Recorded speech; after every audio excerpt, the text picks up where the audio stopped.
Good afternoon, everybody. I like saying good afternoon rather than good evening. Welcome to 62 Who Knew for our third show at our new time, 5 o'clock in the afternoon rather than 7 o'clock at night. We've been looking to get to this time for quite a long time period, and now we're here, and we're very happy to do it. So millions of people can watch us, and then they can tune in to to Jeopardy.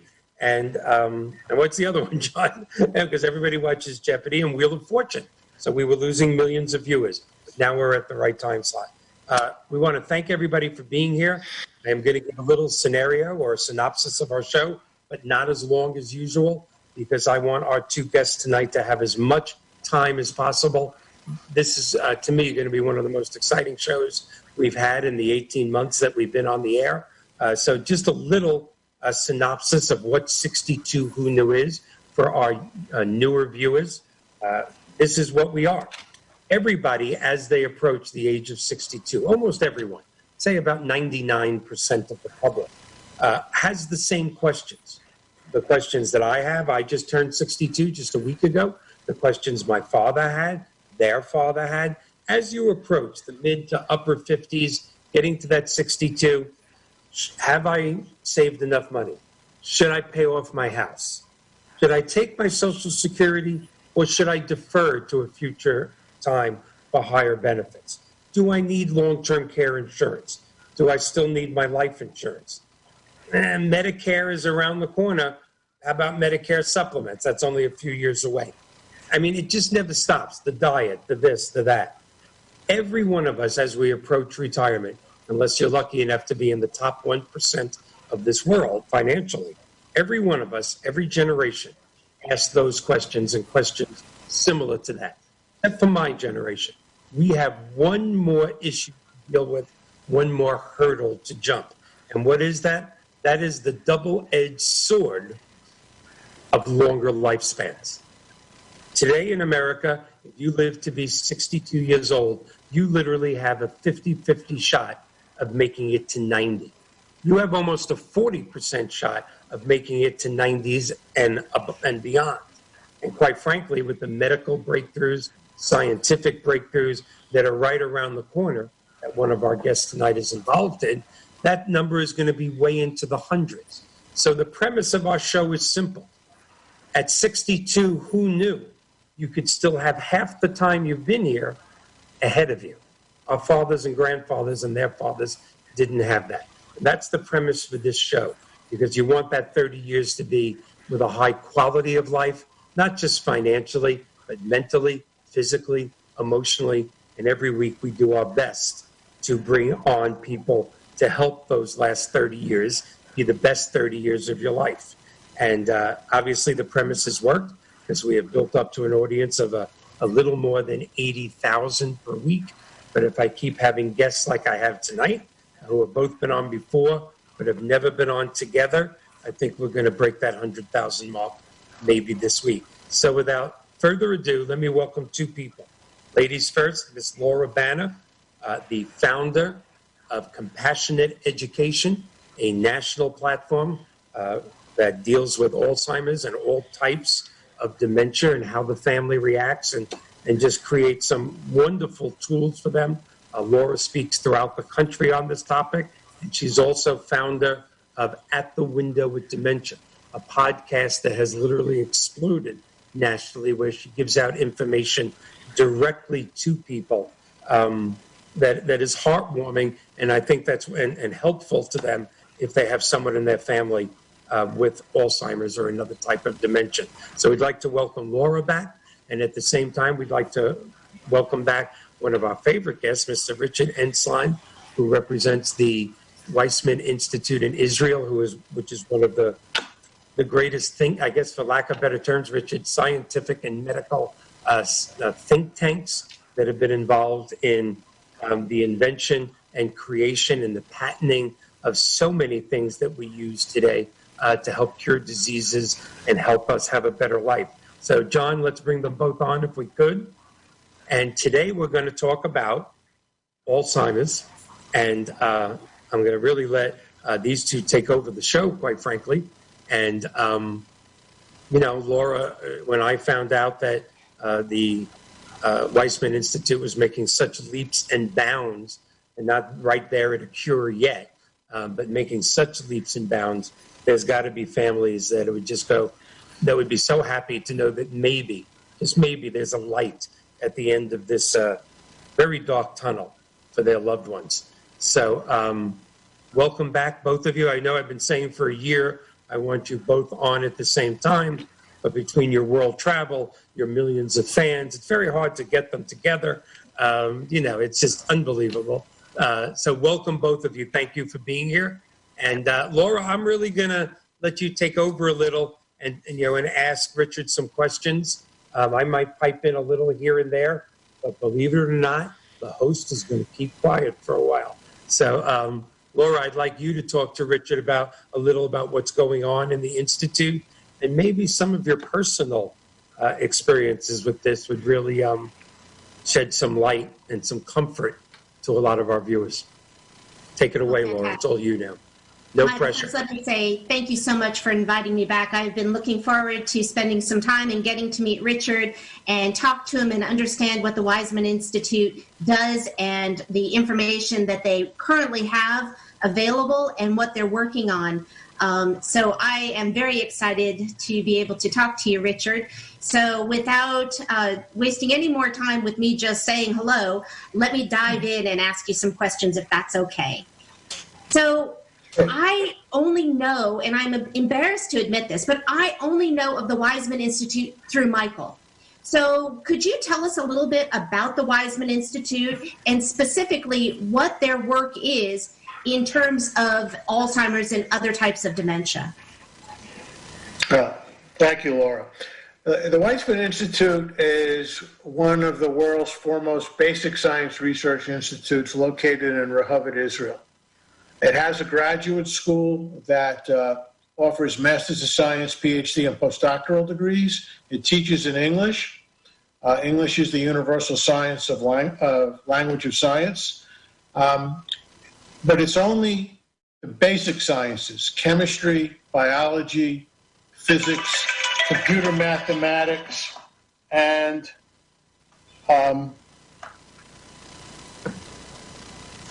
computer mathematics. I think I named all 5 of them. And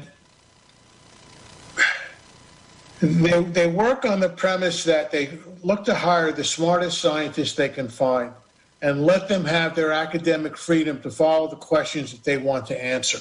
So, Laura, if you're hired in the chemistry department and you want to go into molecular genetics, they won't tell you, Laura, you have to find the cure for breast cancer, but they'll rather ask you, Laura, what is your question? What question do you want to answer? What do you want to find? And when they hire you, they'll give you all of the materials and the laboratories and the assistants to help you in your quest to find knowledge that's not been known before. So really basic science, the best way to describe it, is finding new knowledge, things that we've never known about before in the universe. So and from this, the Institute has invented many, many things that people use every day, as Michael was saying. So really, they are supporting the passion of their scientists. So, for example, if someone had the passion to explore and understand memory impairment, specifically Alzheimer's, and they went to the Weizmann Institute as a scientist, they would have that freedom to go ahead and pursue that? Correct. They're not told that they have to do anything else if that's what their passion is, and they have the best academic record that they can find. They hire them to do just that. And people spend their lives there. People, they live on campus, many of them. They walk to work. There is almost 300 acres. There's 243 buildings, that they work in through philanthropy and grants that the scientists write. And from the government, they are given the best equipment and the best available people to work with them to go find their answers. And one of the great reasons why they've been so successful is they like to have collaboration among the scientists. So if, Laura, you wanted to work with a computer mathematician to gather all the information, you have to be able to sort it. You want to work with physicists, they encourage them to work together, and they provide them the opportunity and the ability to do that. I think that's fantastic. Now, one of the challenges that I face in my clinical practice, as well as in my consulting business and my private business, Compassionate Education, is although people like you and I know where to go to get information, the general public doesn't. So what I always tell people is you can go ahead and you can search anything on the internet and you can find any answer. The question is it quality information?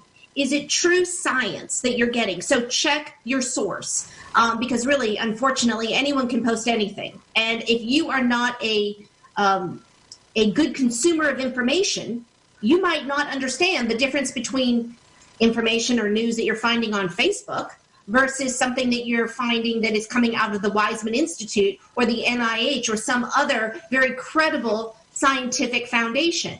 So is the Weizmann Institute publishing information that is accessible to the general audience, the general public, someone who maybe just recently got a diagnosis of Alzheimer's, or maybe their family member did? Are they able to get to the Weizmann Institute and research the information that has already been put out there, the discoveries that have already been made? Yes, there's a fabulous website, both in the United States and at the Weizmann. The Weizmann website is weizmann.ac.il. It's in Hebrew and in English, so you can click on English. You'll be able to get everything. You can type in keyword searches for different types of diseases, and you'll be able to access information. But one of the best ways to get the information is how scientists around the world rate one another is what they publish, where they publish it, and how many times those articles are cited by other scientists and used in their research as the basis for their research. So there are great sites like Nature Magazine, Cell Magazine, where all the great scientists in the world strive to be published. And you can access that information of the latest discoveries. A lot of it is in scientific jargon, but they have places where, for people like myself, they dumb it down so that I can understand the less scientific jargon, so we can make heads or tails of what they're saying. Oh, that's yes, great. That information, and you're right. On the internet, you find a lot of misinformation, and you find a lot of people who are self-promoting for profit. The Weizmann Institute is a not-for-profit, so they're not in it to take your money. If you want to donate, so unfortunate. Then that's your freedom to choice to do. It's so unfortunate. So often, I will have people come into my clinic practice, and out of sheer desperation, and I completely understand this, they will go ahead and buy any product. Half these products I've never even heard of. And so in the middle of a visit, I will go ahead and I'll Google it and try to understand, what is this product promoting? What are their active ingredients? And they charge a lot of money for them. And it's unfortunate, but I think it comes out of the fact that there's such fear. And yes, we have a current pandemic of COVID-19 right now, but I often say and believe wholeheartedly that dementia, and specifically Alzheimer's, that is a pandemic that so many people have no awareness of until they're thrown into the trenches. You can be going about your life and not have any firsthand experience with Alzheimer's or any other type of dementia, and then suddenly a family member is diagnosed with it. And instantly you have to become an expert, because the caregiver, the spouse, the child, they are in the trenches. They are the eyes and ears for people like me, the provider, because they are going to tell when something is not right, when there is a change that is concerning versus just normal progression. And my personal passion is that there are so many people that are vulnerable to all of these products out in the market.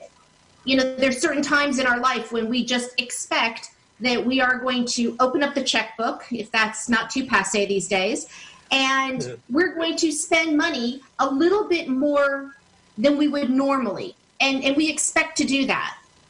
The birth of a child, the wedding of a child, a funeral, unfortunately, maybe the holidays, or a devastating diagnosis. And there's so many. But as you know, dementia and Alzheimer's are right up there. They just don't get, in my opinion, so much of the publicity that so many other horrible diagnoses get. And so it takes people like you and me to go out there and to educate the public. And as I've mentioned to Mike in the past, this is so personal for me because Alzheimer's and actually all the different dementias are rampant on both sides of my family tree. So I would be a little naive to think that I'm not at risk. As we know, the number one risk factor is advancing age. So as Mike talks about this double-edged sword, we want to live a long life, but as we get closer to that longer life, that bigger number on our birthday, we are more at risk. And so for me, my passion stems out of seeing family members suffer. And selfishly, knowing that I might be one of those that suffer at some point. But my question to you is, where is your passion from? Where does your interest in dementia and Alzheimer's come from, if you don't mind sharing that with me and the audience? Well, it comes from pretty much the same as yourself. I unfortunately was the caregiver of my mother, who ended up suffering and dying from end stages of Alzheimer's. And I didn't mention this before, but at the same time I was the caregiver for my mother, I was also widowed with 2 children because my wife passed away from cancer. So I was the caregiver for the young generation and the old generation and had to work and provide at the same time. So I had it on both ends of the spectrum. And I really feel for people who have to take care of multiple family members. I went through the end stages of Alzheimer's with my mother, and she ended up dying because the Alzheimer's took away her ability to swallow. It took away the motion in her esophagus, and she couldn't swallow her food. She couldn't eat. So there had to be a decision made whether we were going to let her go from not eating, or were we going to put a feeding tube in her, which caused a lot of dissension among my siblings who lived out of town.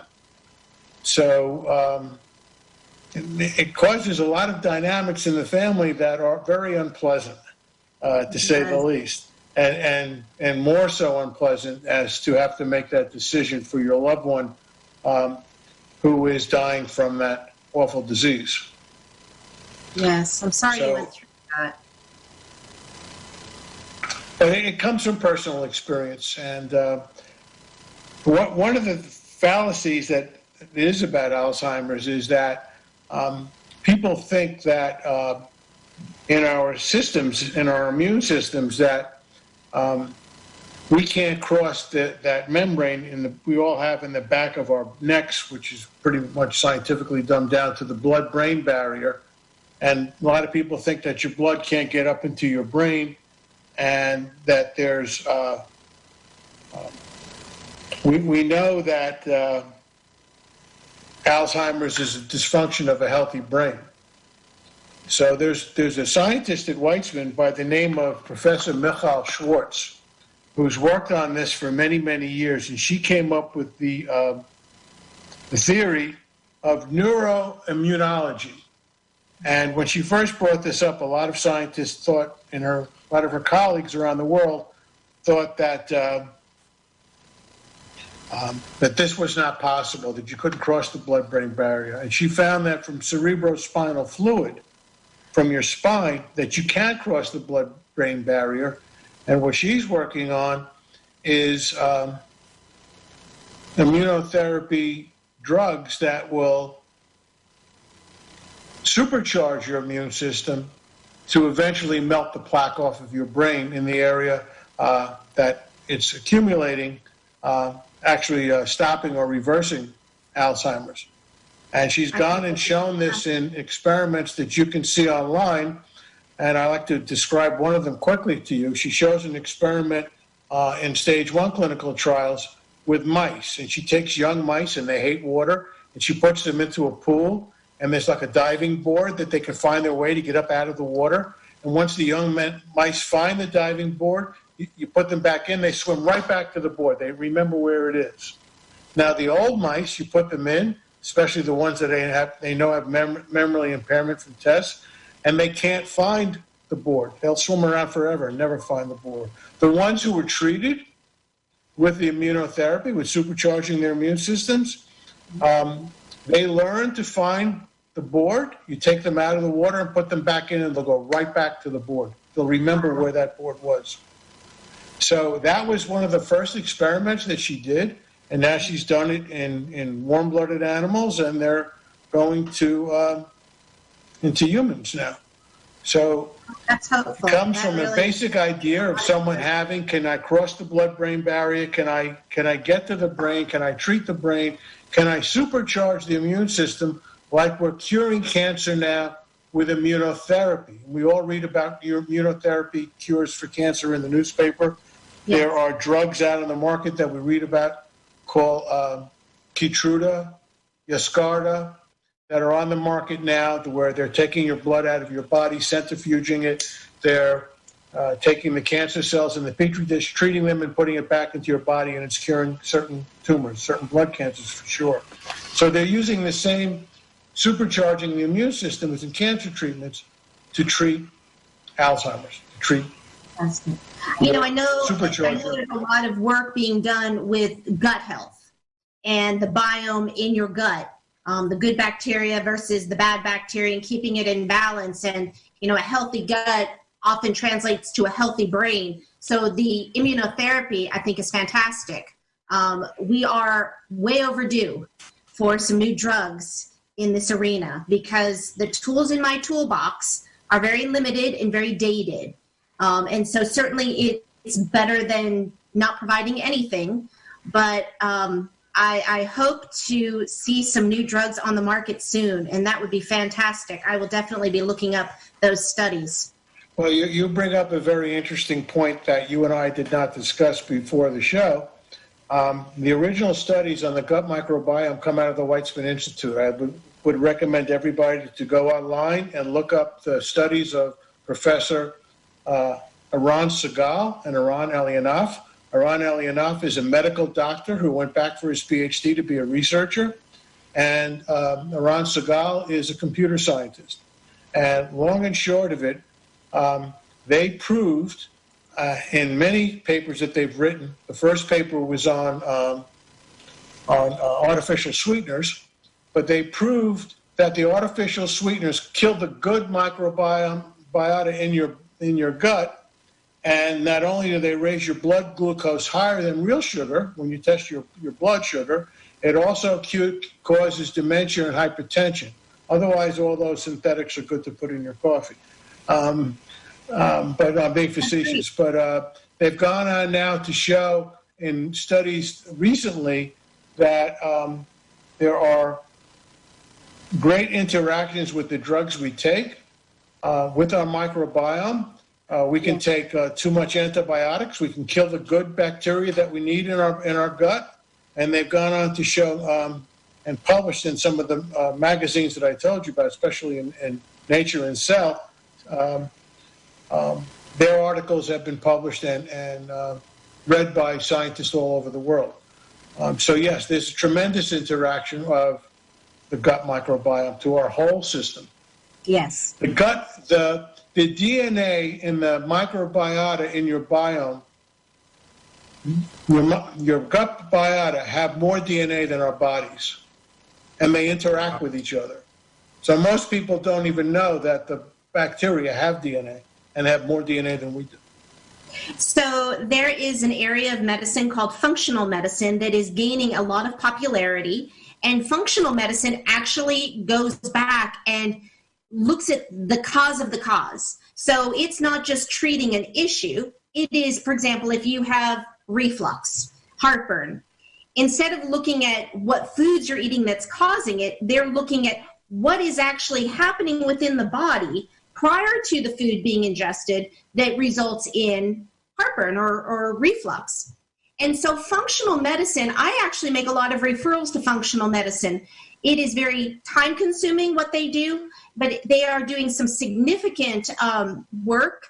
And a lot of people, if they go to a provider, whether it's a physician, a nurse practitioner like myself, or a physician assistant, unfortunately, if it doesn't fit into a category very nicely, we tend to think that it is something they call it supratentorial. Basically, it's in their head.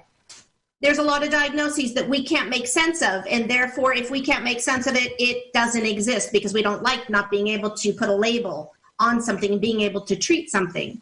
So functional medicine is something that really interests me. I actually, in a very modified way, promote it to a lot of my patients. And, they're looking for what can they do? What can they do to slow down the progress of the disease? And as we've talked about, not only is there Alzheimer's, but there's other types. There is vascular dementia, there's Lewy body dementia, there is Parkinson's-related dementia, alcohol-related dementia. There's so many. There's frontotemporal. Anyway, I could go on forever. I won't bore you with that. Bottom line is, the idea of me sitting across from someone and their family and basically saying, this is what you have, I can do nothing, it's going to continue to decline, and eventually it will either take your life or make you at risk for something else that will take your life. That's not acceptable to me. And it sounds like it's not acceptable to the Weizmann Institute either. I am all about lifestyle. I'm about healthy eating. You might not know that if you go through my kitchen, but I believe in it. Sometimes I'm not so good at practicing it myself. But there's so much we can do. And so until there's a cure, there are things that we can do. And that is really what I am trying to get out in a message with compassionate education and with my podcast, At the Window with Dementia. Because people think that dementia, or specifically Alzheimer's, is just something, it's a death sentence. And I refuse to believe that. I refuse to believe that.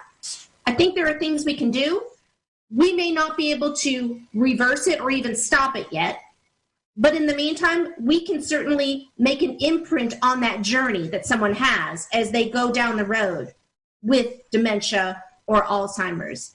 And I just think there needs to be more people like myself and like you, and like Mike as well, who take the time to disseminate the information, to help people go through the weeds and say, what's a scam? Because there's plenty of scams out there. What's real? How to really go through and dissect information and find quality information that has value, and to make people good consumers of that information, and to help people be their best own advocate. In fact, today, I released my podcast on Tuesday. That was not intended as a plug, but I released my podcast on Tuesday. And plug, it's okay. Okay, all right, there, I plugged it. Anyway, so one of the two topics that will go out tomorrow is, what's your motivation? We all say tomorrow. Tomorrow I'm going to start an exercise program. Tomorrow I'm going to eat better. Tomorrow I'm going to do this, and then just whatever, fill in the blank. My motivation is fear. Fear's powerful. You brought up a good topic that fit right into healthy eating, was your lifestyle, which includes exercise. And it's been proven scientifically and in basic research that we must exercise. Our bodies were made to move. And we have to exercise a certain amount of hours a day. I can't stress enough for cardiovascular health that it's been proven that you need to get out and walk briskly, and walk a few miles every day. Just to sit behind our desks, we're killing ourselves. And that actually brings up a good point, because with COVID, and we are self-isolating and we're social distancing, we're limiting our activity. And if you look at the recommendations in terms of at least a vascular type of dementia, medication's not on the top of the list, because we know it really just hopefully slows things down. But it's diet, exercise, and hydration with water. And we need to get things moving. We need to improve the blood flow to the brain. So yes, 100%. We need to take ownership of our health, because as many people may know, maybe probably more people don't know, by the time someone starts exhibiting symptoms, that disease has been in process for a couple of decades. Correct. Absolutely correct. And we must attack it early, and we must teach our children to eat correctly, and also to set the example by exercising. We get up, my wife and I, we get up in the morning early before the workday starts to go take our walk. And sweet. When you get up early, there's nobody else out on the street, so you don't have to worry about COVID. So it's kind of the early bird gets the worm. And here in Florida, it's not too hot yet, so getting up real early and seeing the sunrise is a really pretty good thing. And I like how you're doing that, because if you put it to the end of the day, which I guess some people have to because just their lifestyle, but I don't know, a lot of things can interfere with something happening. Like I'm tired. It's hard to motivate off the couch. Yeah. And for me, I'm doing a lot of telehealth. So a lot of my day is sitting in front of a computer, sitting on a chair, and the idea of getting up and getting moving, where in theory, that's fantastic. In reality, I might not have the energy to do it. So I like that you're doing it first thing in the morning. That's great. And if you live in Florida, swim. Yes. Great cardiovascular exercise, and as you age, it doesn't hurt your ankles and your knees. You know what's an interesting thing? You're talking about the cardiovascular. Oftentimes people are surprised when we look at imaging together, and anytime that I have someone in my office and they have imaging, especially if it's an MRI, because the detail is just so much better than on a CAT scan, I will show them what I see on their MRI, and they're shocked. What's interesting to me is if someone went to a cardiologist and they were told that they have plaque on the vessels, they're not so shocked. But then when I tell them the chance of having issues isolated to one part of your body, the vessels around your heart, but not the vessels in your brain, unlikely. And that would explain all the things that we start seeing. So it's intertwined. It's not in a vacuum, like you're saying. You can't just go ahead, and we haven't even talked about positively stretching your brain and neuroplasticity, but you've got to check off all the boxes. You've got to be eating well. You've got to be physically active, and you've got to be positively stressing your mind, because it's important for those connections to strengthen, not to weaken. And the analogy that I use all the time is, although the brain is an organ, it's not a muscle.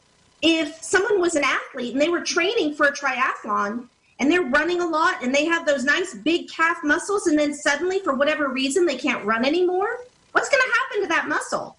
It's going to shrivel up. It's going to atrophy. Exactly. Sure. And the same thing with the brain. You have people who have worked their whole life. Maybe they've punched the time clock every day that they needed to for decades, and now they're retired. And I find that there's two types of people. There's the one who says, I've worked my whole life to earn the right to do what I want. And what I want to do is I want to sit on the couch and I want to channel surf. That's one type of person. The other type of person says, I've worked my whole life to be able to do what I want with my time. And what I want to do is all the things I didn't get to do because I had to go punch the clock. I'm going to go hiking. I'm going to learn a new activity. I'm going to go and travel. And that person, they do so much better from a cognitive standpoint because they're stimulating their brain. And so selfishly, a lot of what I do, yes, I do it because I want to impart information. I want to help people. But I'm doing it because I'm stressing my brain, because I want my brain to be strong. And I want those connections to not atrophy.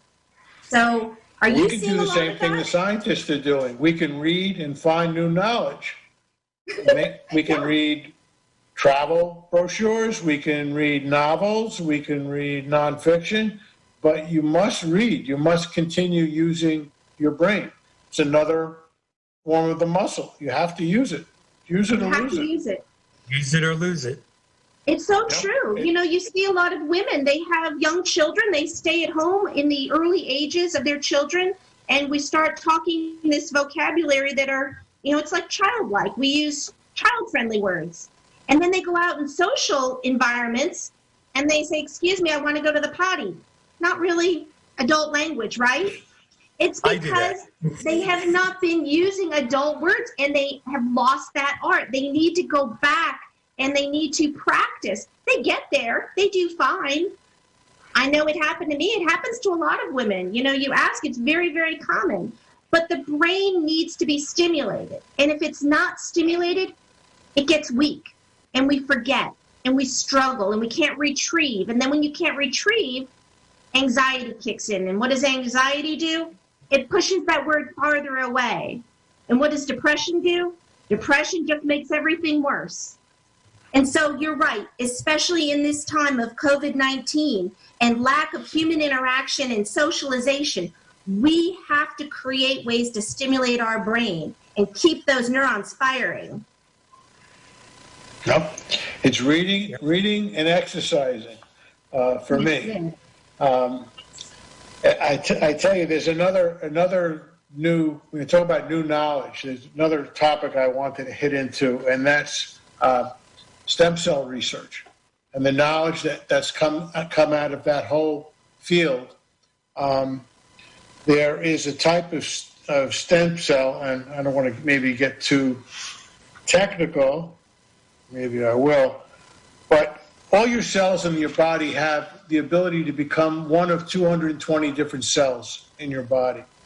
And there's a way now today, there was a Japanese scientist that won the Nobel Prize in 2006 for being able to create a pluripotent stem cell, which is an embryonic stem cell from an adult stem cell. And that only stayed alive a very short time. And there are labs at the Weizmann Institute now that can keep those cells alive for much longer periods of time. It takes them 8 days to take your skin cell, erase it, make it a pluripotent stem cell, and then reprogram it to be any of the 220 cells that we have in our body. So what will this do? Will you be able to grow a new organ and not have to worry about transplant rejection because it's your own skin cell, it's your own DNA? There is no rejection factor. Can you grow neurons and replace it in the area of your brain where you're not producing neurons with dopamine, which is causing Parkinson's disease? Will you be able to make this neuron become an islet cell in your pancreas that stopped making insulin, and now you can teach this cell to become an islet cell to make insulin? What are the ramifications for type 1, type 2 diabetes? Oh, yeah. So I'll tell you something interesting. I have 2 patients in my practice right now who are getting stem cell infusions.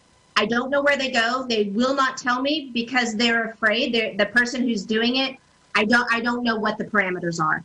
They're afraid. I think they're afraid that it may be shut down. They may be afraid that the competition for other people to get in and get the stem cells may be too great. Bottom line is they have Parkinson's, maxed out on meds, have not had the deep brain stimulator surgery, but maxed out on meds, got stem cell infusions off meds. You would never know that they have Parkinson's. If I hadn't seen it myself, I wouldn't believe it. I would think someone was exaggerating.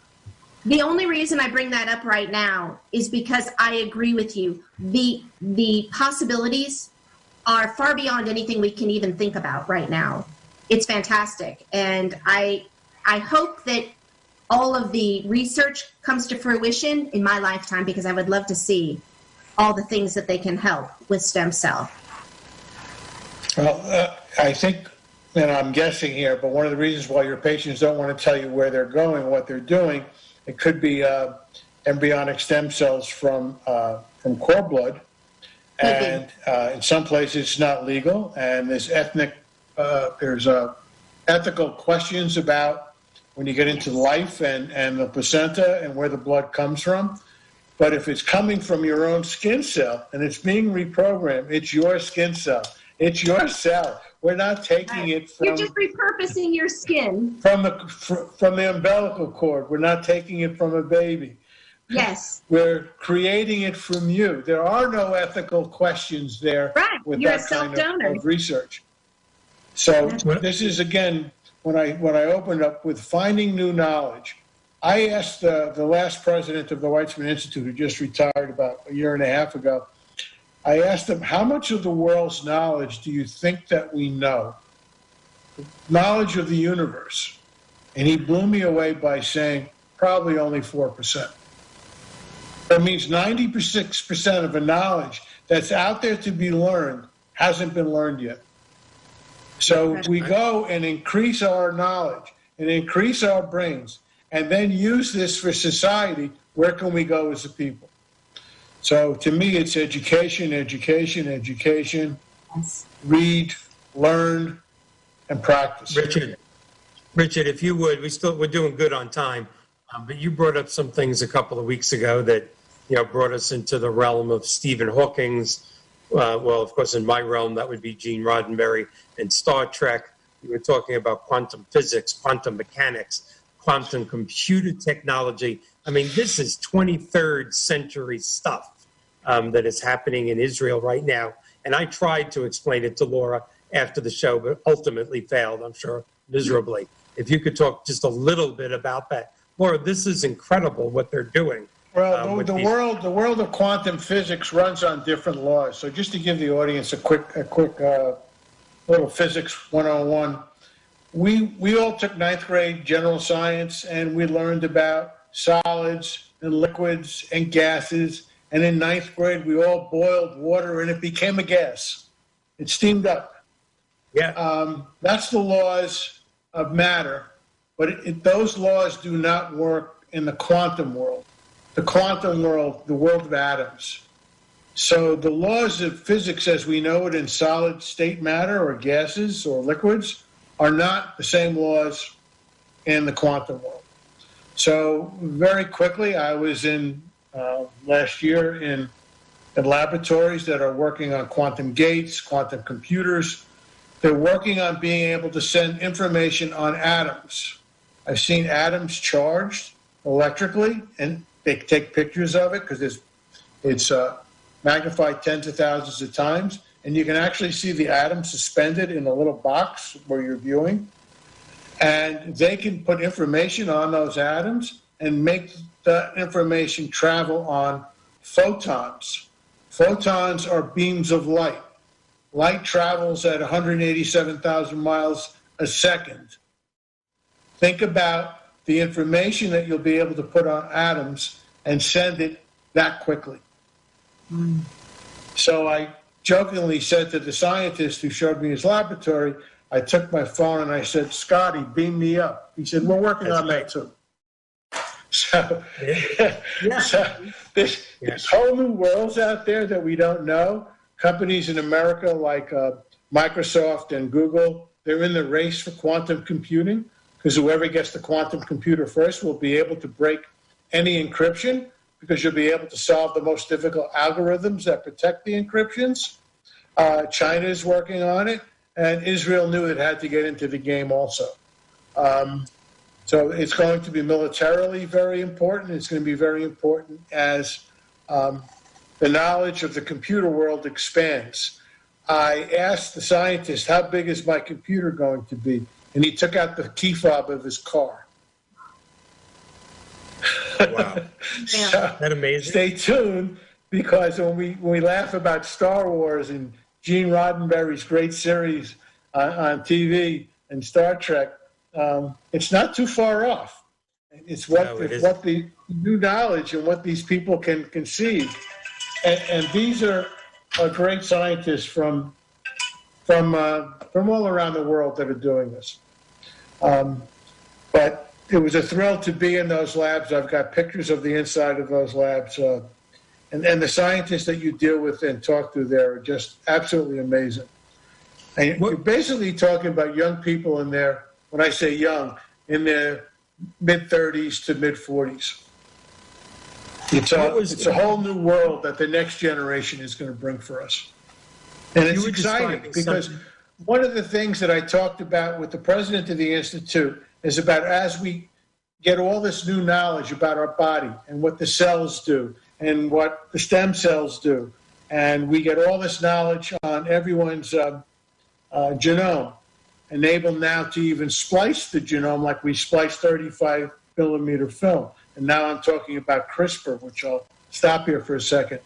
And we're talking about all this new knowledge. We need to have stronger, faster computers to put all this knowledge in to be able to take it out and be able to bring it to someone's medical records that are put into the computer and then be able to match electronically what your health records show as to what then the doctor is going to be able to prescribe for you. So now we're talking about personalized medicine, medicine for your genome, medicine for your cell type, medicine for your blood type. It's all going to change. It's all going to go very, very personalized. And what we're seeing now is just the tip of the iceberg. I can't even imagine what's coming. I probably won't live long enough to see it, but I know it's coming. You had mentioned we're going to treat people, Laura, much differently than we used to. It's not one size fits all for the treatment. So as you know in your practice that people have different genealogies. They have different genes that are causing different diseases. There's a gene that causes early onset Alzheimer's. There's a gene that causes the BRCA gene that causes breast cancer at a certain time. Well, be able to think about being able to take the genome, like 35 millimeter film that we used to have on the editing floor, and you cut the film, and then you'd splice it back together. Well, that's what they're going to be able to do with your genome. That's going on now. Amazing. So they'll be able to take out the bed. It's just amazing where it's all going to go, and it's all coming from new knowledge. Well, I just can't tell. I wish I was a young person again. I would tell all the people, get all the knowledge that you can, read everything you can, get all the education that you can. Don't stop. You're at the edge of the pool. Jump in the pool. Jump in the pool. Yep, 100%. But like you're saying, people need to be their own advocate. You need to start digging for information. Do not stop with your healthcare provider. Trust me, do not stop with people like me. Keep pushing forward. Bring information to people like me. Challenge the information that you're given, because that's how we get innovation, and that's how we have discovery, by questions, because it's a team effort. The days of before nurse practitioners and physician assistants, the days of the physician here and the patient here, they're gone. That's ineffective. It needs to be a team. Everyone needs to be present and participating for the same common goal. And so you have to ask questions. You have to challenge. It's not disrespectful. And I know for some of the seniors, it may feel uncomfortable because that's not how they were raised, to question. But that's what we want. We want the dialogue. We need the dialogue. You're absolutely correct. You're absolutely correct. I can tell a personal story that I don't like telling on, maybe I'm old enough now to tell it. 19 years ago, I was diagnosed with bilateral renal cell carcinoma. I'll put that out of medical terms. It's cancer in both your kidneys at the same time. And I was basically told to put my affairs in order, but I did not take that first diagnosis and take that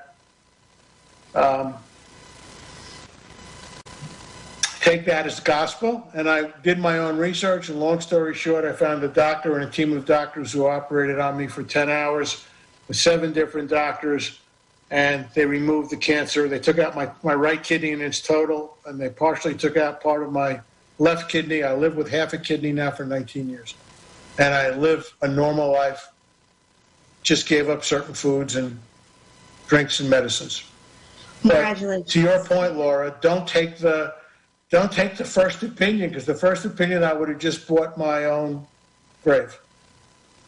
Yes, agreed. And, people I think are uncomfortable asking for a second opinion, but I want to say it's something like 40%, maybe even a little higher, of the second opinion actually comes up with the correct diagnosis. So what happens? The the downstream effect of people accepting that incorrect diagnosis, tragic, absolutely tragic. So good for you for taking ownership and going ahead and advocating for yourself. And I'm glad you're healthy. No, thank you. But Mazel tov. People shouldn't give up. There's no reason to give up. Agreed. The graveyard's full of people who give up. So That's right. You just keep going. And that's what made me realize that I had to find more and more new knowledge and to explore the world of science as deeply as I have. Because the answers are there. You just have to go find them. That's right. And maybe How you're the long one have that you been with uncovers the it. Weitzman Institute, Richard? 13 years. And my only regret, it wasn't 20 years earlier. Yeah, it's got to be staggering to constantly be on the cusp of what has happened in the last 2 decades in the Weitzman Institute. It's got to be. And what's going to come? Because when I speak to the older scientists and they introduce me to the new younger scientists, they tell me they're smarter, they're brighter than we ever were. Wait till you see what they're going to bring to the table on the foundation that we built for them. They will go even higher. And to hear the people that are Nobel laureates speak that way is amazing. That they don't talk about themselves. They talk about the young people in the generation that's coming behind them and helping them to reach the next level. Very, very humble people that are in this science business. Well, as you've taught me, as you've said so many times, and I've repeated it, when you take the politics out of it and you just work with science, you tend to have some great answers and some great people. And the whole premise of the Weitzman Institute, and like you, Laura, I had no idea what it was till my friend / brother / mentor / confidant, Peter Gelbwax, introduced me to it. I had no idea what it was. And to even know that there was a place like this, let alone in Israel, but in the world, making such discoveries, not for years, but for decades. How long is old is the Institute? 80 years old? It started in 1934. Chaim Weizmann was a world-renowned chemist in England, originally born in Russia. He invented smokeless gunpowder for the British in World War I. He was the father of industrial fermentation. He had many patents on his own. And when he started the Institute with the help of the Seif family, who owned the Mark and Spence department store, and the family's still involved in England, their son, Daniel Seif, tragically died, and they set up one building for him in Israel. He chose Rehovot because it was where they had orange groves, they had water. And today, it's evolved to what it is. And in 1949, as Weitzman was the first president of the state of Israel and the first president of the Weitzman Institute, the family agreed to rename the Seif Institute the Weitzman Institute of Science. So it's been there since 1934. It's been its current name since 1949. And I can tell you that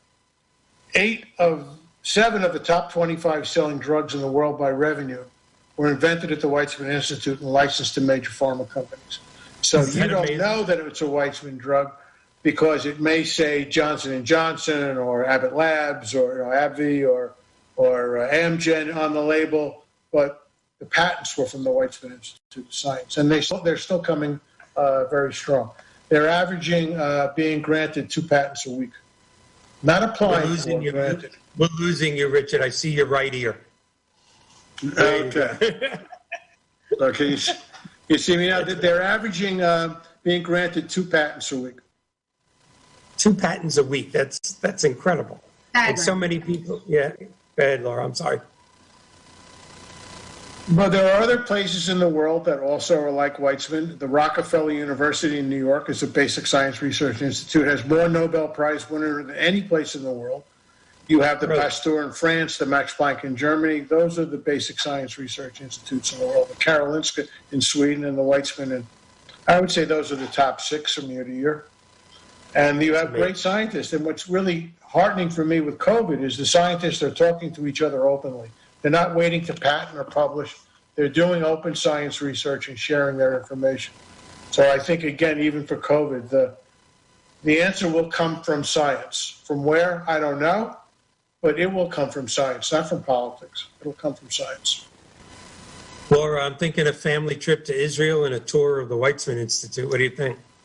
I think it'd be great. I think we have a tour guide already. That'd be a nice trip. Richard, you want to come? I can't wait to go back. I can't wait to let me get on a plane. Family trip. All right, let's do it. Look, with about 30 seconds to go, I mean, we could go on like this forever. This is going to be part of the new podcast as well. I want to thank you both for being here. Again, for me, who has certain fears, as you know, Laura, as I get older, to know that there is a light at the end of the tunnel. Of course, the three things I have to do that I just learned today are the three things I'm worst at. So that's a problem. That's giving me some fear and anxiety. But with 6 seconds to go, thank you very much for being here. Love you both, and I hope to have you back soon. Have a great day. Thanks. Good night. Good night.